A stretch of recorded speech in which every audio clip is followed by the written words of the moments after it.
All India radio के विदेश प्रसारण प्रभाग की हिंदी सेवा का ये है सोशल मीडिया कार्यक्रम। स्वीकार कीजिए नीलम मलकानिया का प्यार भरा नमस्कार। स्वागत आप सभी का। हमेशा की तरह इस एपिसोड में भी हम आपके लिए लेकर आए हैं कुछ संदेश, कुछ जानकारियां। बने रहिएगा हमारे साथ। ऑल इंडिया रेडियो की ये हिंदी सेवा है। अब आप मुनीश शर्मा से समाचार सुनिए। देश में 1,54,330 लोग कोविड-19 के संक्रमण से मुक्त हो चुके हैं। संक्रमण मुक्ति की दर लगभग 50% है। अब भारत में संक्रमण मुक्त लोग स्पेन से भी अधिक हैं। कुल संक्रमण मुक्त लोगों की तुलना में संक्रमित लोगों की संख्या 8,551 कम है। पिछले 24 घंटे के दौरान 7,135 लोगों को कोविड-19 के संक्रमण से मुक्ति मिल चुकी है।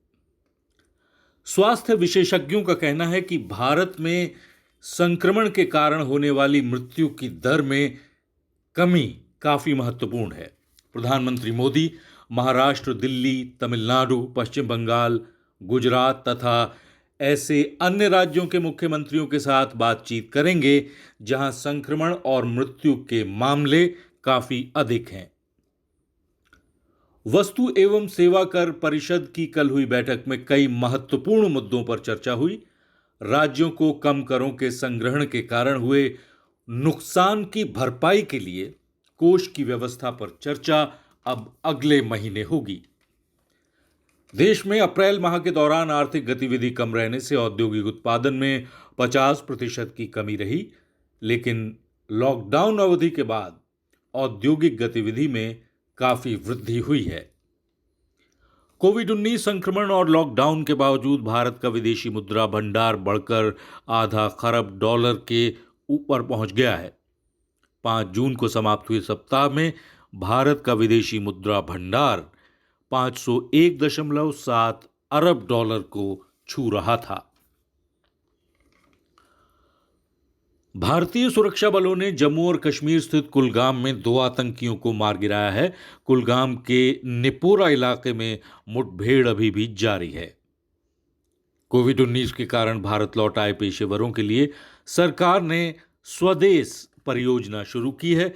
इस परियोजना में उनकी योग्यता का पता लगाकर उन्हें रोजगार देने की व्यवस्था की जाएगी। अमेरिका और चीन के मध्य बढ़ते तनाव के बीच कई अमेरिकी सांसदों ने अमेरिका स्थित चीनी वीडियो कॉन्फ्रेंस सुविधा प्रदाता कंपनी जूम से कहा है कि वो चीन की सरकार के साथ अपने रिश्तों को स्पष्ट करे। लेबनान में गहराते आर्थिक संकट के बीच दूसरी रात भी विरोध प्रदर्शन हुए और बुरुंडी की संवैधानिक अदालत ने चुने गए राष्ट्रपति को फौरन शपथ दिलाने के निर्देश जारी कर दिए हैं। और इसके साथ ही ये समाचार बुलेटिन समाप्त हुआ। श्रोताओं, ये समाचार हमें विदेश प्रसारण प्रभाग के वार्ता एकांश से प्राप्त हुए।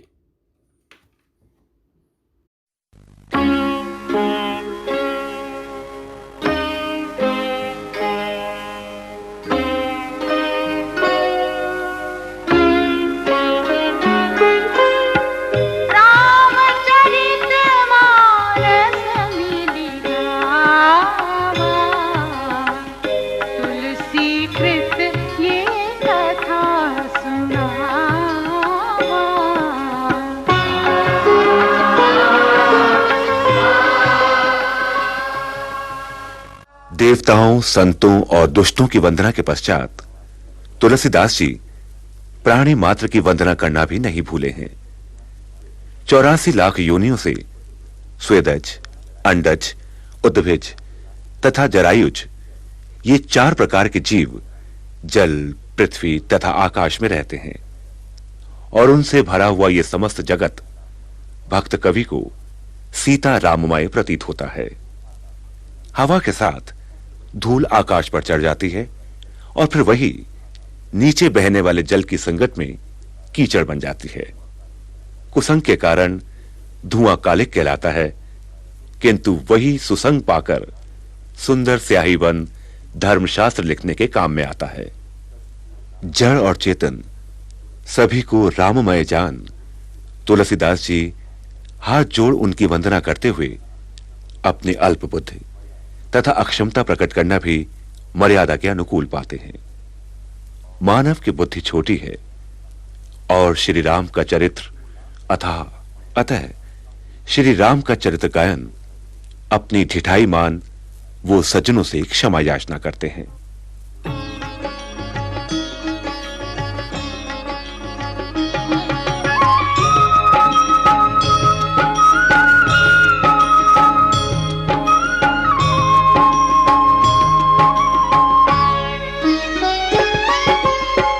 गगन चढ़ई रज पवन प्रसंगा, कीचहि मिलई नीच जल संगा।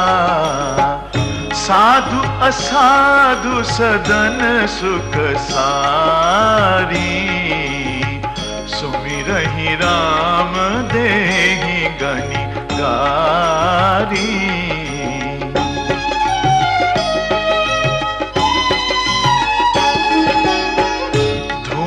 कुसंगति कारिख होई, लिखिय पुराण मंजुमसी सोई। सोई जल अनल अनिल संघाता, होई जलद जग जीवन दाता।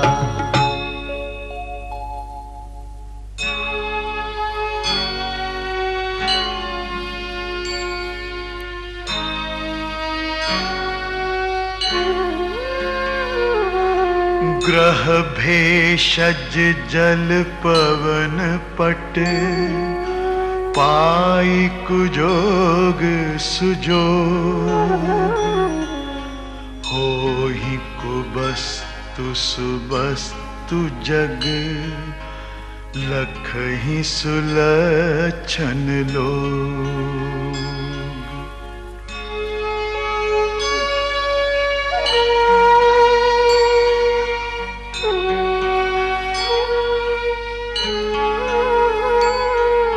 सम प्रकाश तम पाख दुहु, नाम भेद विधि कीन। ससी शोषक पोषक समुझी, जग जस अप जस दीन।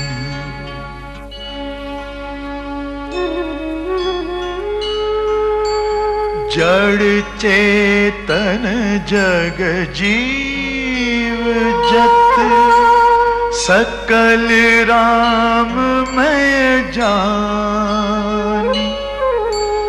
बंदौ सबके पद कमल, सदा जोरी जुग पानी।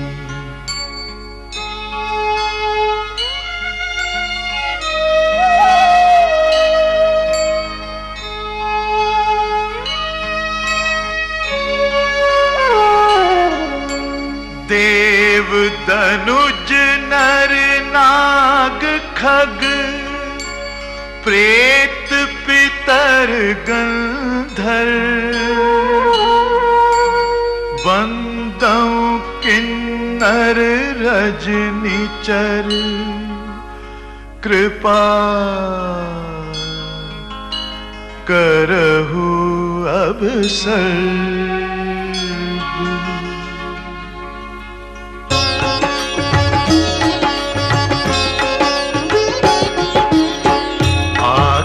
चारि लाख 84, जाति जीव जल थल नभवासी।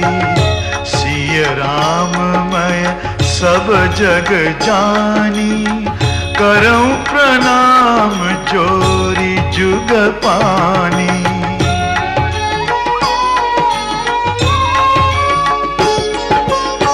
जानी कृपा कर किंकर मोहू, सब मिली करहु छाड़ी छल छोहू।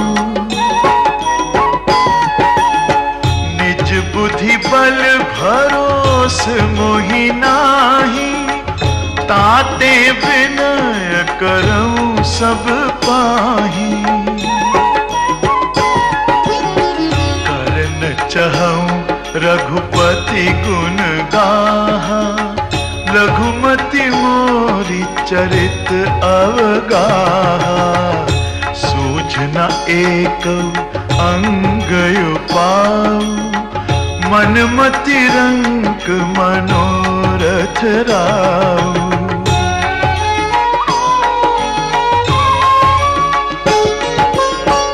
मति अति नीच ऊंची रुचि आछी, चाहिए अमिय जग जुरई न छाछी। छवि हहि सज्जन मोरी ढिठाई, सुनी हहि बाल बचन मन लाई। जो बालक कह तो तरी है बाता, सुनहि मुदित मन पितु अरु माता। हसी हहि कूर कुटिल कुविचारी, जे पर दूषण भूषण धारी।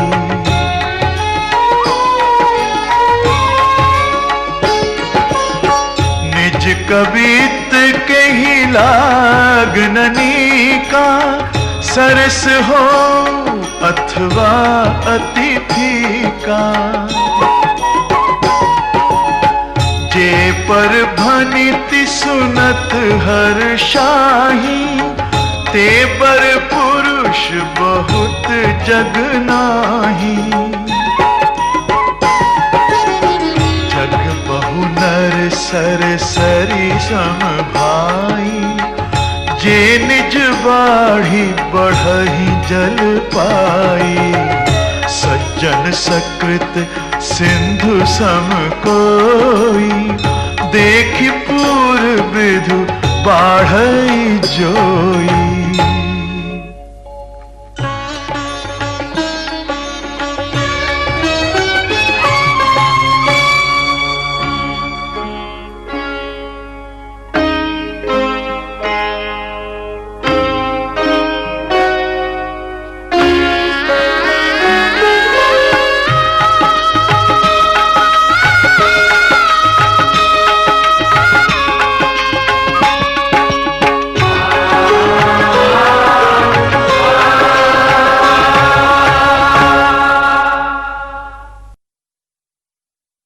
नैतिक मूल्य। इस भागम भाग जिंदगी जीने की कला को मनुष्य अच्छे से जान गया है, लेकिन वो ये भूल गया है कि देश व समाज के प्रति उसकी नैतिक जिम्मेदारी क्या है। हमारा कर्तव्य है कि हम कोई भी अव्यावहारिक कार्य न करें। अव्यावहारिक कार्य यानी आप ऐसा कोई काम ना करें जिससे दूसरों को परेशानी हो। लोगों में धैर्य रखने का साहस पूरी तरह समाप्त हो रहा है। वेग और क्रोध को लोग अपनाते जा रहे हैं। गलती होने पर विनम्रता पूर्वक माफी मांगने की जरूरत पर विराम लगता दिख रहा है। हालांकि बुजुर्ग अवस्था में व्यक्ति अपने किए हुए कर्मों के बारे में पश्चाताप जरूर करता है, लेकिन तब तक बहुत देर हो चुकी होती है। उसे अपने किए हुए गुनाहों की सजा मिलनी ही है। इसलिए जरूरत इस बात की है कि हम सभी को बाल्यकाल से नौनिहालों को जीवन को स्वस्थ और अच्छे रास्ते पर चलने की कला को बारीकी से सिखाना चाहिए। आज समाज में बच्चों को जो वातावरण मिल रहा है वो अधिकांशतः भौतिक मूल्यों पर आधारित है। बच्चों को एक अच्छा इंसान बनाने की जगह उसे धनवान, सत्ता में बने रहने की कला की शिक्षा परोसी जा रही है। वो उन सभी कलाओं को सीखने की भरसक कोशिश में जुटा हुआ है ताकि समाज में उसका वर्चस्व कायम हो सके। माता पिता भी बचपन से ही उसी दिशा में तैयार करने में जुट जाते हैं। भौतिक सुख सुविधाओं को हासिल कर लेना ही व्यक्तित्व विकास का प्रमुख उद्देश्य बन गया है। मेहनत, त्याग, समर्पण, सेवा भाव, आत्म संयम, कर्तव्य, इन गुणों से बना सादा जीवन उसका आदर्श नहीं रहा। आज आवश्यकता इस बात की है कि बच्चों को उनकी ऊर्जा और क्षमता के अनुसार सही प्रेरणा, सही मार्गदर्शन और सही सलाह देनी चाहिए। इसके साथ ही स्वच्छ और स्वस्थ जीवन जीने की कला को बेहतर तरीके से समझाना चाहिए। स्वस्थ पारिवारिक और सामाजिक वातावरण मिले, इसकी पूरी कोशिश की जानी चाहिए। शिक्षण संस्थाओं की भी जिम्मेदारी है कि वे इस दिशा में कार्य करें। यदि हम अभी से नहीं संभलें तो समाज एक दूसरे से कटता चला जाएगा। अव्यावहारिक कार्य करने वालों की संख्या बढ़ती ही जाएगी। राष्ट्रीय पुस्तक न्यास के सौजन्य से हम आपके लिए लेकर आए हैं रोचक कहानियां। बड़ा मूर्ख कौन? राष्ट्रीय पुस्तक न्यास भारत द्वारा प्रकाशित पुस्तक है।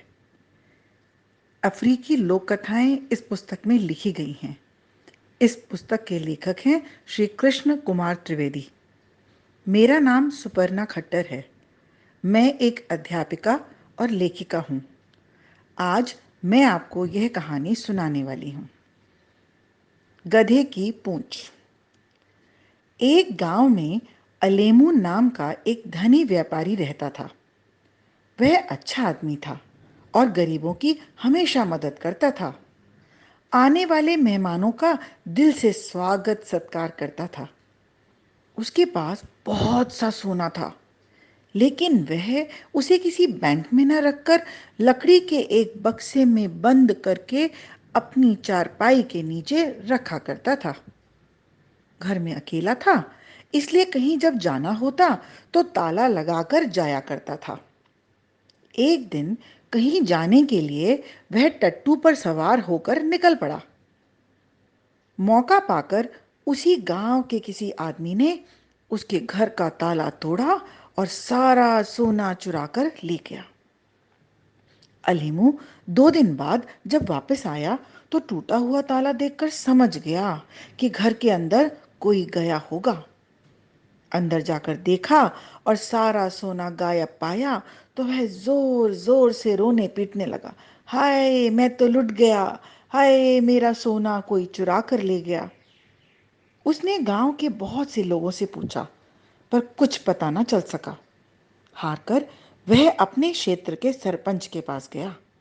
उससे कहा कि उसे शक है कि गांव के ही किसी आदमी ने उसका सोना चुराया होगा।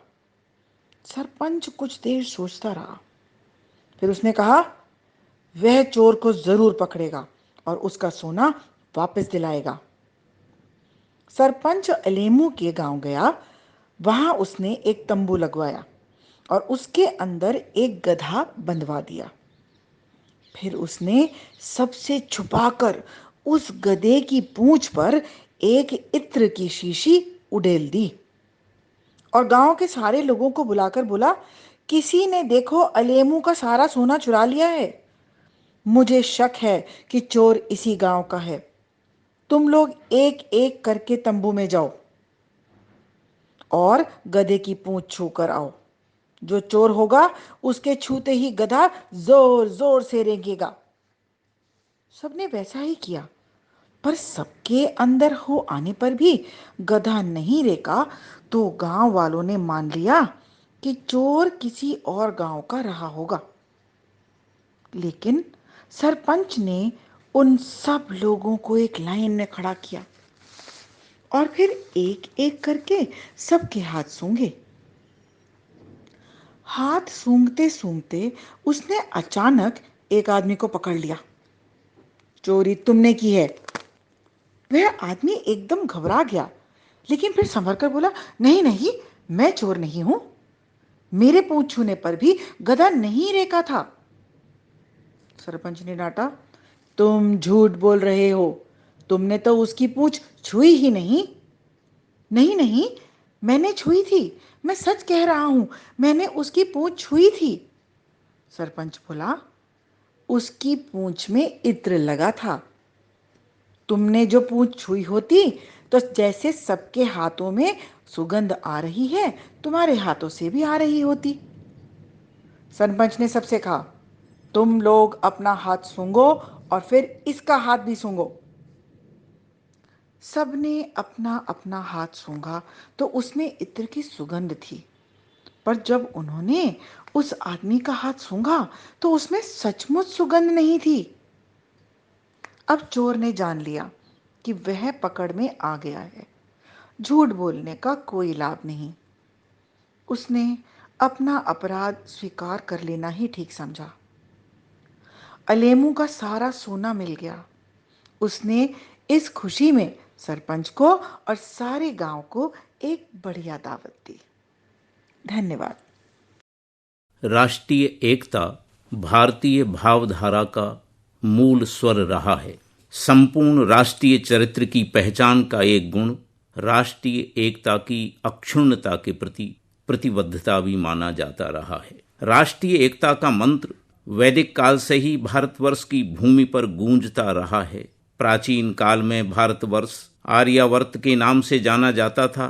बाद में हमारा देश भारत, हिंदुस्तान, इंडिया, विश्वगुरु आदि नामों से अपनी विशिष्ट पहचान बनाता रहा है। वैदिक तथा संस्कृत वाङ्मय, पाली, प्राकृत, अपभ्रंश तथा हिंदी भाषा का साहित्य आर्यावर्त की अखंडता के उदाहरणों से भरा पड़ा है। भारतवर्ष की परिकल्पना केवल भौगोलिक सीमाओं से आबद्ध भूखंड मात्र नहीं है, बल्कि सांस्कृतिक दृष्टि से संपन्न समृद्ध एक भाव संपदा है। भारत एक भाव और विचार का नाम है। अखंडता इसकी विशिष्ट पहचान और गुण है। राष्ट्रीय एकता के अनुरक्षण में ऋग्वेद के ऋषि से लेकर गांधी विनोबा युग तक की विशिष्ट भूमिका रही है।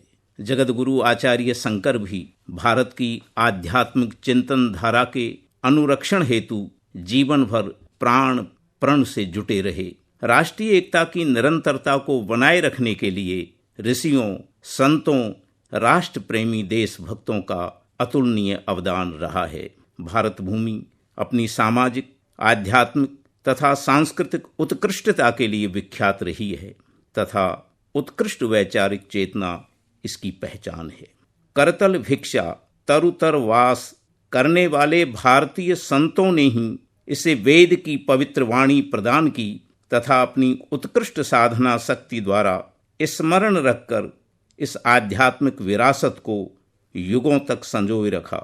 आध्यात्मिक या वैचारिक विरासत के प्रति गहरे लगाव के कारण भारतीय राष्ट्रीय एकता की धारा सुदृढ़ आकार लेती रही है।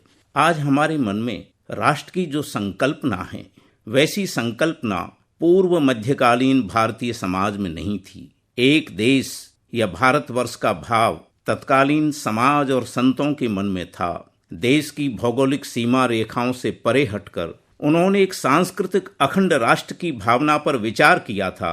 आज जिस राष्ट्र का भाव हमारे मन में बना हुआ है, उस भाव के अंतर में जो एकता, अखंडता, विशालता और वैविध्य का भाव है, उसका असली बीजारोपण भारतीय संत परंपरा और संतों के सांस्कृतिक चिंतन में निहित है। संतों की वाणियों ने सामाजिक, आध्यात्मिक, सांस्कृतिक, वैचारिक चेतना के द्वारा भारतीय समाज में वैज्ञानिक सोच विकसित किया है। संतों ने अंधविश्वास के अंधकार से ज्ञान के उजाले में लाने का सत्कर्म तत्कालीन समय में किया था। भारतीय उपनिषद साहित्य एवं पौराणिक साहित्य इन्हीं लोकदृष्टा संतों की देन है। समय की गति परिवर्तित होती रहती है। मध्य युग में जब भारतीय समाज में विशृंखलता की स्थिति थी, सामाजिक कुरीतियों, रूढ़ियों एवं अंधविश्वासों के कारण भारतीय लोक जीवन में अस्थिरता का वातावरण था, उस समय भी देश की आवश्यकता अनुरूप विभिन्न संत यथा समय आविर्भूत हुए। उन संतों ने अपनी पावन वाणी से, निर्मल निश्चल संत वाणी से देश में धूमिल होती हुई सामाजिक आध्यात्मिक चेतना को पुनर्जागृत किया तथा देशवासियों के मध्य सामाजिक सांस्कृतिक और धार्मिक एकता स्थापित करने का सफल प्रयास किया। संत कबीर, दादू, नानक देव, ज्ञानेश्वर महाराज, नामदेव, संत तुकाराम, चैतन्य महाप्रभु, रामदास, गोस्वामी तुलसीदास, सूर, मीरा, मलूकदास, महापुरुष श्रीमंत शंकरदेव, बाबरी साहिबा, चरणदास, दयाबाई, सहजोबाई, सभी का सम्मिलित सांस्कृतिक स्वर एक है। भौगोलिक और भाषागत अंतर होने पर भी सभी संतों का मूल भाव एक है। सभी प्रकार की चुनौतियों से संघर्ष करते हुए भारतीय संत परंपरा ने भारत को तत्कालीन समय में टूटने से बचाया। हाशिए के समाज से जुड़कर इन संतों ने भारत के गौरव को भी हाशिए पर जाने से बचाया। मध्यकालीन भारत का लोकनायक और कोई नहीं, भारतीय संत परंपरा के सभी संत हैं, जिसकी असली ताकत भारत का सामान्य समाज रहा है। हाशिए के समाज के मन में व्याप्त डर को भी भारतीय संतों ने दूर कर समाज को निडर और निर्भय बनाया था। राष्ट्रीय एकता के लिए सामान्य लोक जीवन का जागरूक तथा निडर होना भी आवश्यक है।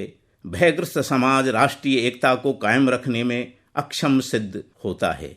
राष्ट्रीय एकता का जो बीजारोपण जगतगुरु शंकराचार्य आचार्य चाणक्य ने आर्यावर्त की पवित्र आध्यात्मिक भूमि पर किया था, उसे कालांतर में भारतीय संतों द्वारा संचित किया गया। अनेकों विविधताओं तथा अनेकों सांस्कृतिक रंगों से ओतप्रोत भारतीय विचार परंपरा का मूल स्रोत एक है।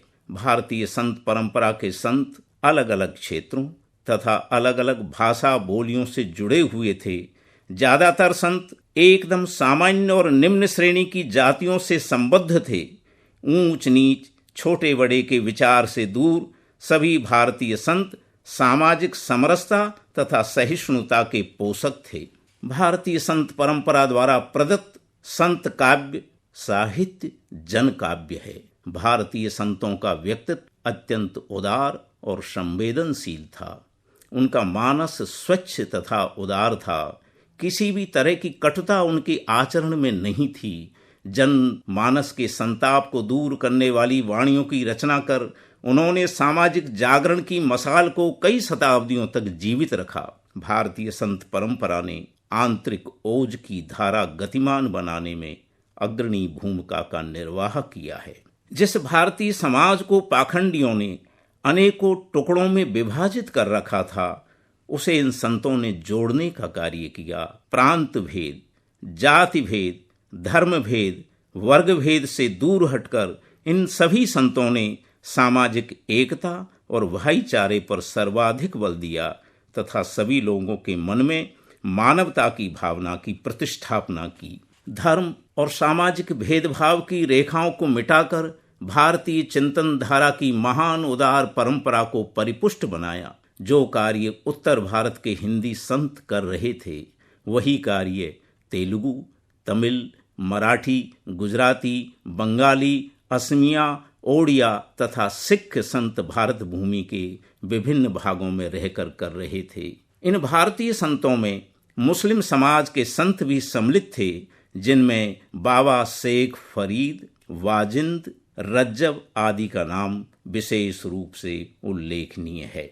कुछ संतों ने देश को एकता के सूत्र में बांधे रखने के लिए धार्मिक और सांस्कृतिक यात्राएं भी की थी। असम के श्रीमंत शंकरदेव ने ब्रजावली में रचनाएं की तथा ब्रजधाम की यात्रा की। मध्यकालीन संत सामान्य समाज से जुड़े रहने के लिए लोक भाषा के महत्व को जानते थे। इसीलिए संत शिरोमणि कबीर ने सधुक्कड़ी भाषा में रचनाएं की। कुछ संतों ने खिचड़ी अर्थात मिलीजुली भाषा का प्रयोग किया, जो जन सामान्य के बीच प्रचलित थी। असमिया संत परंपरा में महापुरुष श्रीमंत शंकर देव और उनके प्रिय सुयोग्य शिष्य माधव देव का प्रमुख स्थान है। इसी प्रकार बंगाल में महाप्रभु चैतन्य देव ने भी अपनी कीर्तन शैली से सुप्त लोक मानस में लोक जागरण का कार्य किया। असमिया, बंगला तथा ओडिया संतों की विचारधारा का मुख्य संबंध ब्रजभूमि की कृष्ण संस्कृति से रहा है। इन संतों के माध्यम से ब्रज संस्कृति असम, बंगाल, मणिपुर, त्रिपुरा तथा ओडिशा पहुंची तथा जगन्नाथ संस्कृति उत्तर भारत में व्यापक आधार और आकार ले सकी। यही आंतरिक सांस्कृतिक वैचारिक आदान प्रदान देश की एकता और अखंडता का आधार बना रहा है। उत्तर भारत के आध्यात्मिक जगत को दक्षिण भारत ने भक्ति का सूत्र दिया, जिसको दक्षिण से रामानंद लेकर आए थे। भक्ति दक्षिण उपजी लाए रामानंद की उक्ति अत्यंत प्रसिद्ध है। तमिल संस्कृति के संतों ने ही भारतीय भक्ति धारा और भारतीय संत धारा को सुदृढ़ बनाया है। मराठी, गुजराती, सिख संत और उत्तर भारत के संतों द्वारा प्रयुक्त काव्य भाषा की भाषागत एकता भी आश्चर्यजनक भाषाई समन्वय का परिचय देती है। भारत का मध्ययुगीन समाज भी इन संतों की महत्ता को समझ पाया, जिससे आंतरिक एकता की कड़ी को संबल मिल सका। भारतीय संत परंपरा के सभी संतों ने भाषाई दृष्टि से और सांस्कृतिक समन्वय की दृष्टि के द्वारा राष्ट्रीय एकता की नींव को सुदृढ़ और मजबूत बनाने में अतुलनीय योगदान प्रदान किया है। संपूर्ण भारतीय संत परंपरा ने, जिसका शुभारंभ 1200 विक्रमी संवत से होता है, जो गांधी विनोबा युग तक की यात्रा करते हुए आज भी जीवित है,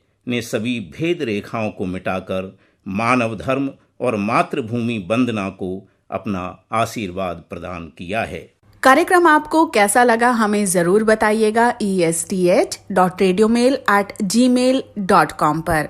अपना ध्यान रखिए, अपने परिवार का ध्यान रखिए। अगले अंक में हम फिर हाजिर होंगे। अब मुझे यानी नीलम मलकानिया को दीजिए इजाजत। नमस्कार।